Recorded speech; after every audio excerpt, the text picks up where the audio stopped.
فاهمه الادب والتربيه والاخلاق وسمعان الكلام، يعني اكيد هي هتطلع لنا دلوقتي بالنيو لوك الجديد بقى، اللي هو اسدال بقى ولا طرحه ولا حاجه بقى من الحلوه دي.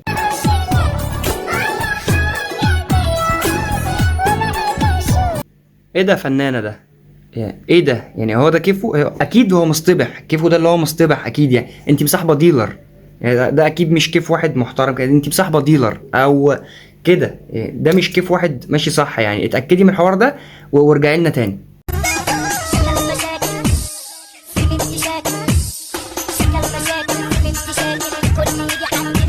هي لاقيها فنانه يا فنانه، لاقيه خلصي، اكيد هو محررك، يعني هو ما جاتش عليه كل ده يعني وسايباه وعامله لاقيه وخلصينا.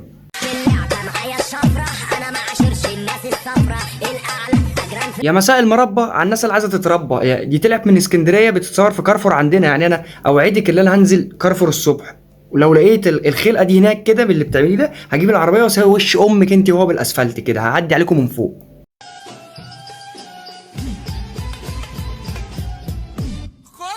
اوبا،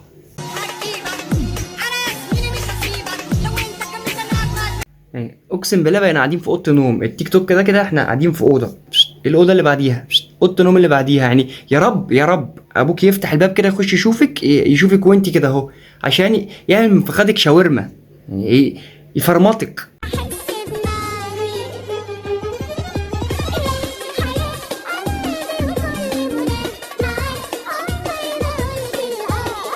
اه هو والله فعلا يعني عليه العوض ومنه العوض، يعني نهايتنا قربت.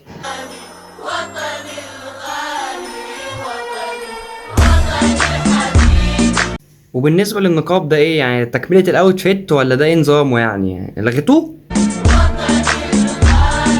احنا محتاجين فتح اسلامي من جديد. اه والله زي ما بكلمكم كده، يعني خلاص احنا احتاجنا بقى ايه، فتح اسلامي من جديد عشان نعرف الاسلام من الاول وجديد، عشان هو انتهى عندكم.